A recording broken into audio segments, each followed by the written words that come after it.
네, 오늘도 새벽에 나오신 우리 성도님들 주님의 이름으로 환영하고 축복합니다. 우리 함께 사도신경으로 신앙 고백을 드리겠습니다.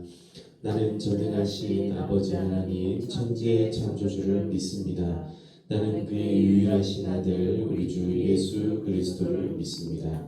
그는 성령으로 잉태되어 동정녀 마리아에게서 나시고 본디오 빌라도에게 고난을 받아 십자가에 못 박혀 죽으시고 장사된 지 사흘 만에 죽은 자 가운데서 다시 살아나셨으며 하늘에 오르시어 전능하신 아버지 하나님 우편에 앉아 계시다가 거기로부터 살아있는 자와 죽은 자를 심판하러 오십니다.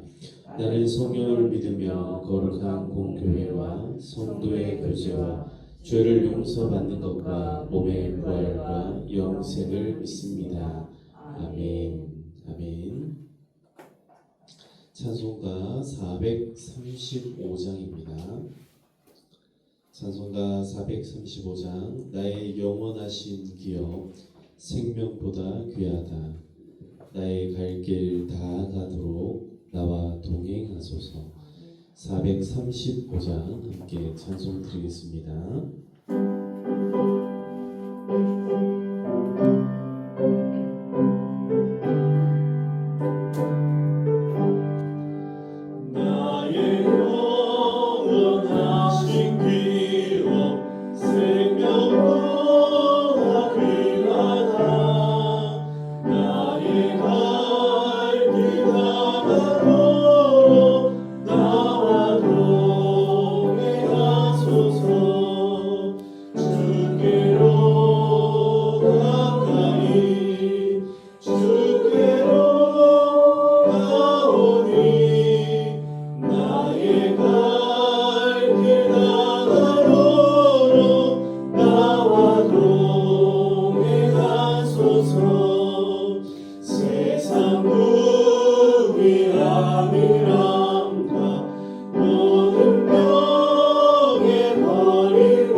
사랑과 은혜가 풍성하신 아버지 하나님 감사합니다.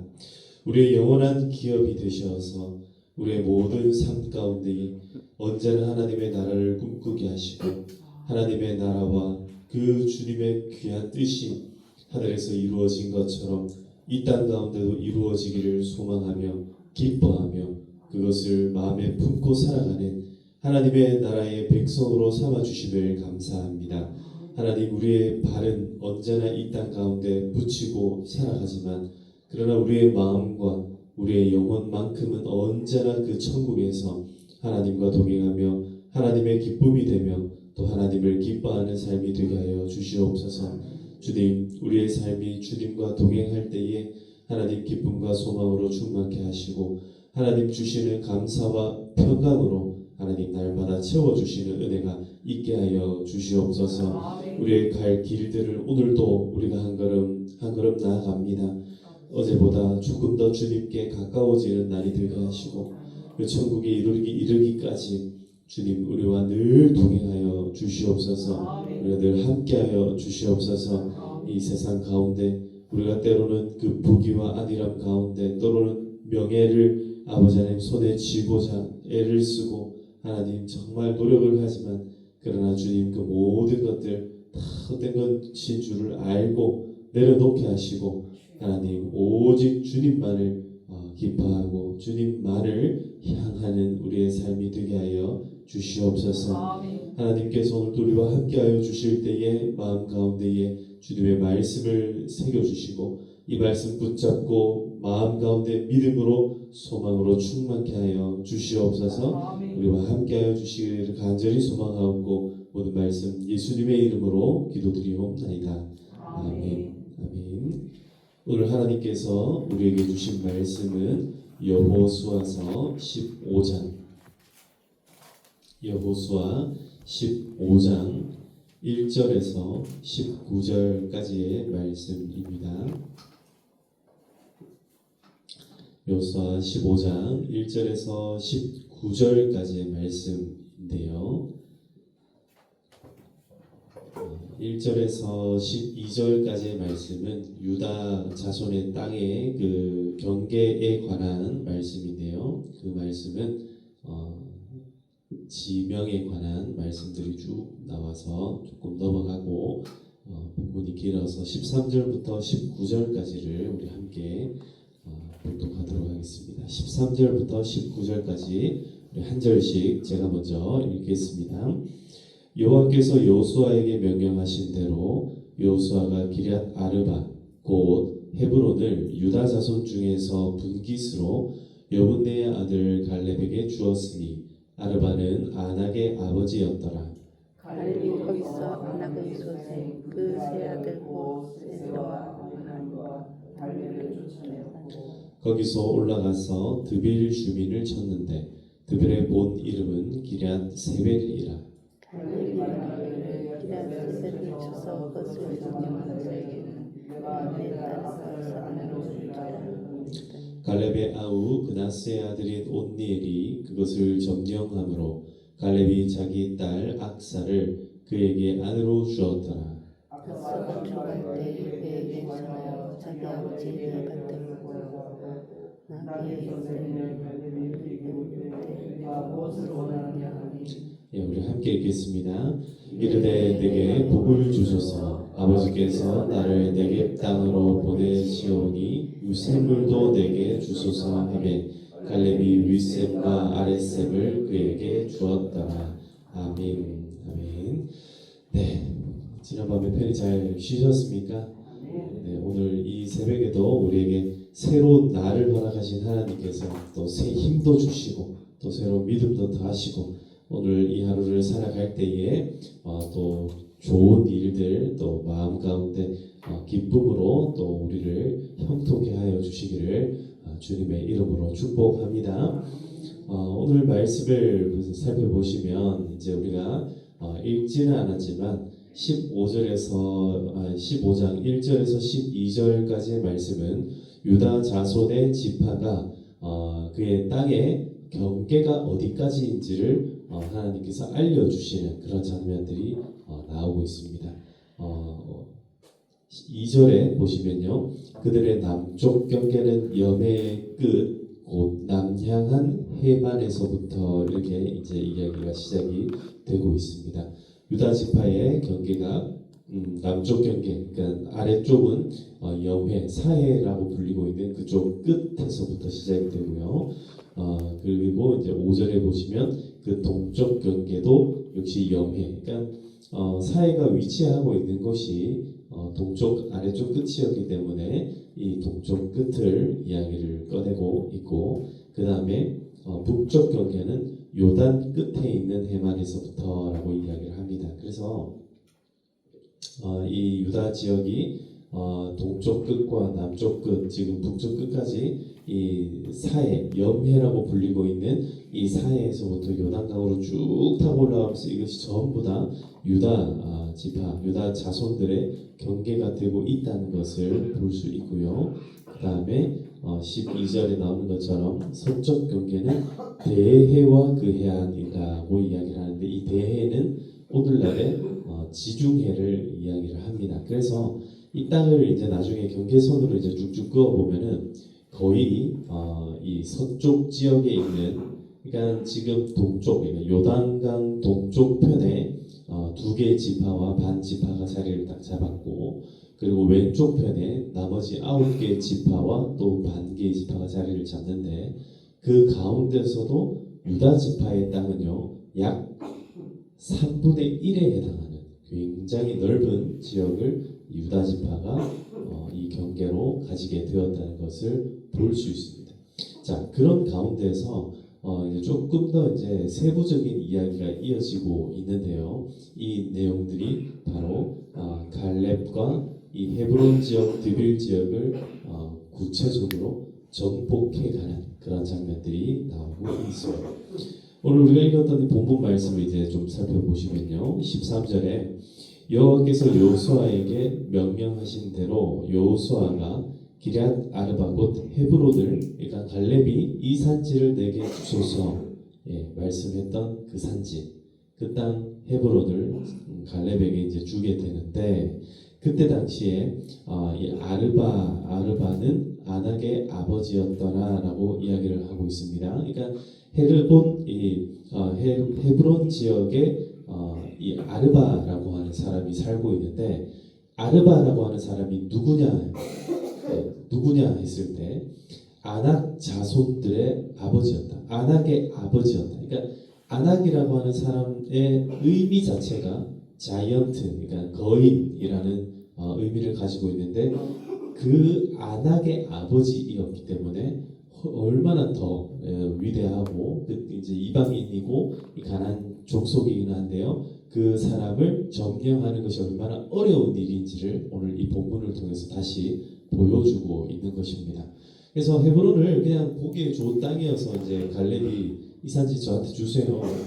여기 살기 좋은 것 같으니까 저한테 주세요. 이 얘기한 게 아니라 그 누구도 가장 차지하기 힘든 땅, 감히 대적하거나 도전하기 가장 힘든 곳을 갈렙이 사실은 주십시오라고 얘기했다는 것을 알 수 있는 그런 본문입니다. 그리고 이제 14절에 보시면은 갈렙이 그 달라고 했던 땅을 차지하는 장면들이 나오는데요. 갈렙이 거기서 아낙의 소생 곧 그 세 아들 세세, 아히만, 달메를 이제 쫓아내게 되었다라고 얘기를 합니다. 사실 이 세세와 아히만과 이 달메라고 하는 이 사람은요 이전에 그러니까 45년 전에 이 땅을 이미 그 정탐할 때 이미 있었던 그런 사람들인데요.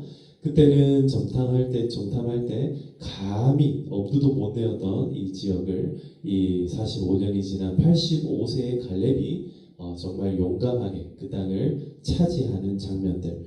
이 아르바라고 하는 사람도 대단하지만 이 아낙의 소생이었던 세세와 아이만과 달메 역시 그들이 대를 이어서 굉장히 강력하게 자리를 잡고 있는 땅이었으나 그들을 어떻게 했답니까? 쫓아버렸다. 그들을 다 밀어내고 이제 거기에서부터 더 올라가서 드빌이라고 하는 주민들도 치게 되는데 거기는 또 기럇 세벨이라고 이야기를 하고 있습니다. 근데 단지 갈렙이 자기가 모든 땅들을 다 이렇게 정복해 가는 것이 아니라 갈렙이 어떤 일을 하게 되냐면 자기의 이제 후대를 이을 만한 그런 믿음의 용사들을 이제 찾고 있는 장면들이 나오게 됩니다.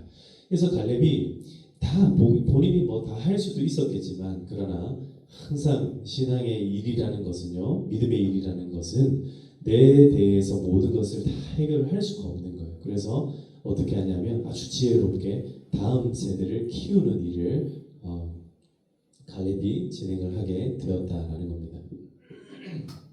그래서 갈렙이 뭐라 얘기하냐면 16절에 나오는 것처럼 이 기럇 세벨을 쳐서 그것을 점령하는 자에게는 내가 내 딸 악사를 아내로 주겠다. 내 딸을 주겠다. 그러니까 가장 어떻게 보면은 가장 귀한 것, 갈렙에게 있어서 가장 소중하고 가장 가치 있는 것, 그것이 자신의 딸이지 않습니까? 그래서 나의 정말 소중한 이 딸을 아내로 맞아 드릴 수 있는 그런 귀한 정말 기회를 줄 테니 누구라도 용기 있는 자가 나서 가지고 좀 이것을 한번 했으면 좋겠다, 이렇게 이제 이야기를 하게 되었죠. 그랬더니 17절에 나오는 것처럼 갈렙의 아우가 그나스라는 사람이었는데요. 그 그나스라는 사람의 아들이, 즉 따지자면은 이 조카, 자신의 조카였던 온니엘이라는 사람이 딱 등장합니다. 여러분, 우리가 요즘에 주일 이제 제가 설교로 그 사사기를 우리가 이렇게 듣고 있는데, 이 사사기 중에서도 첫 번째 사사가 누구였는지 혹시 기억나십니까? 네, 그렇죠. 온니엘이라는 사람입니다.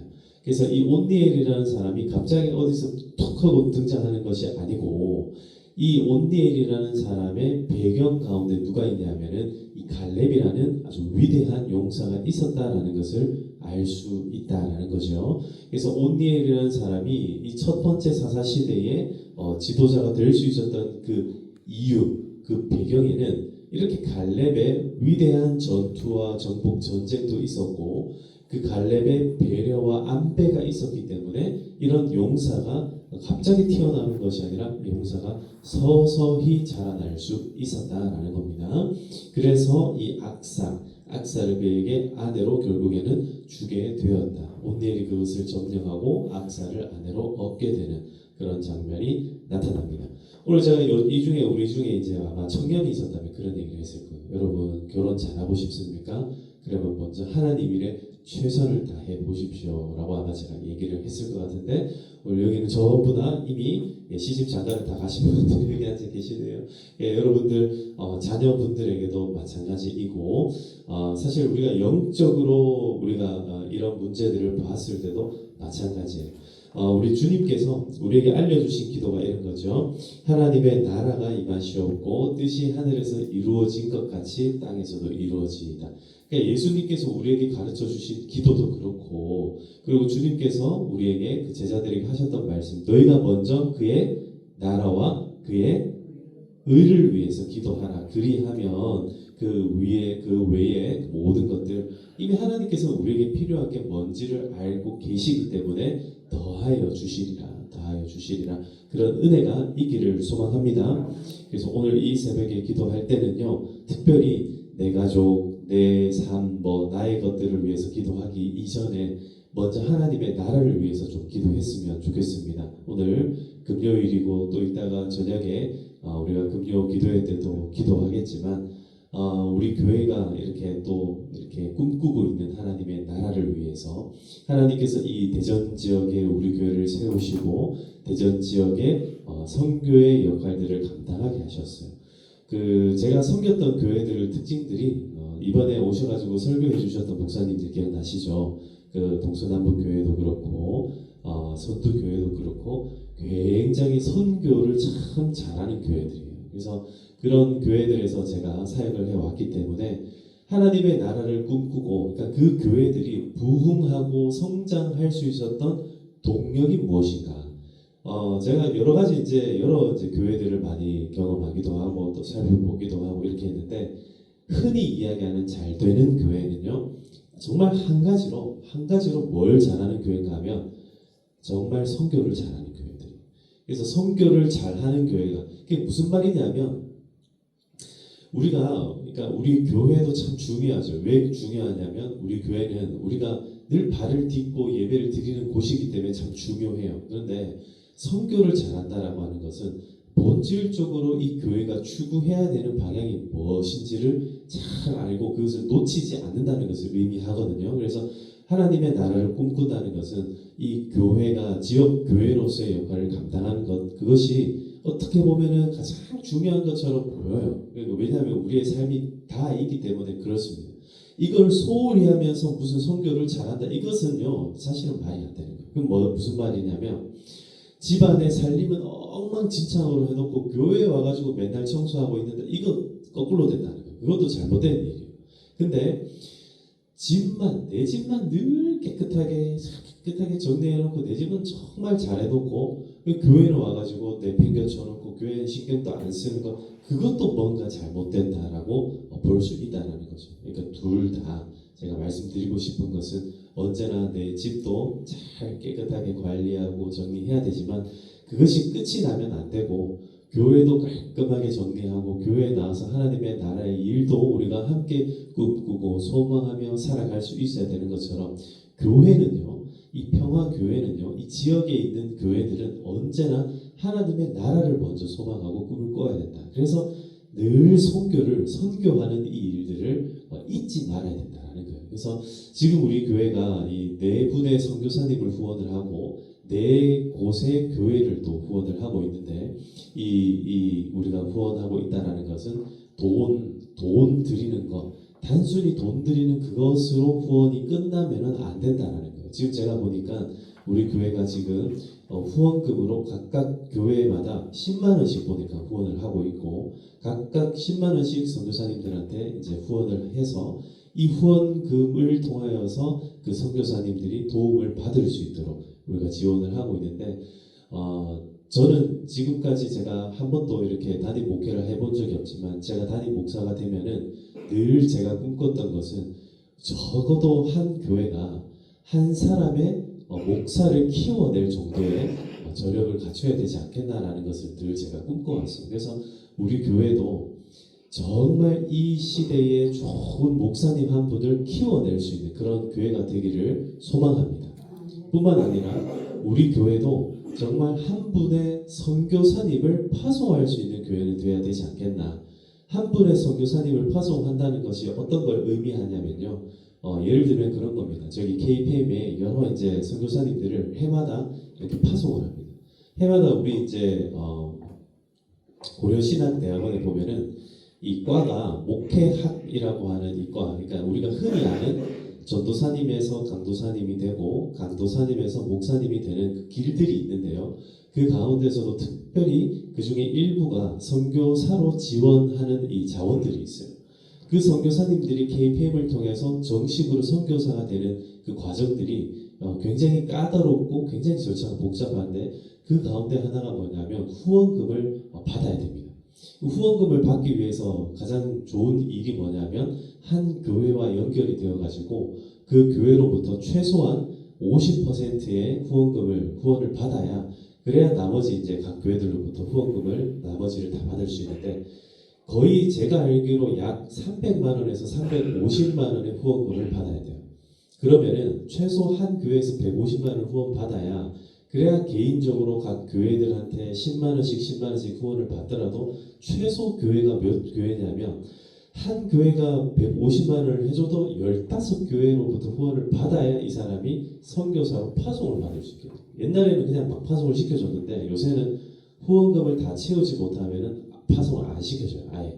그래서 어떤 선교사님들은 이제 많이 그러니까 좀 유명하고 좀 알려지고 이런 선교사님들은 쉽게 후원을 받을 수 있어요. 근데 이제 막 사역을 시작하고 이제 막 이렇게 사역을 하는 선교사님들은 이 후원금 채우는 것이 너무 힘이 들어가지고 어떻게 보면 자질도 참 좋고 우리가 이제 오늘 읽었던 온니엘과 같이 가능성이 무궁무진한 사람임에도 불구하고 우리 그런 사람들 있잖아요. 왜 영업을 잘 못하는 분들 있지 않습니까? 나를 드러내고 나를 표현하는 것이 참 어려워가지고 하나님 섬기고 싶은 그 마음은 가득한데 이걸 잘 못하는 분들도 있거든요. 그래서 그런 분들 같은 경우에는 이 후원금 받는 게 어려워가지고 전전긍긍하는 분들이 있다. 그런 이야기들 제가 많이 들어봤던 것 같아요.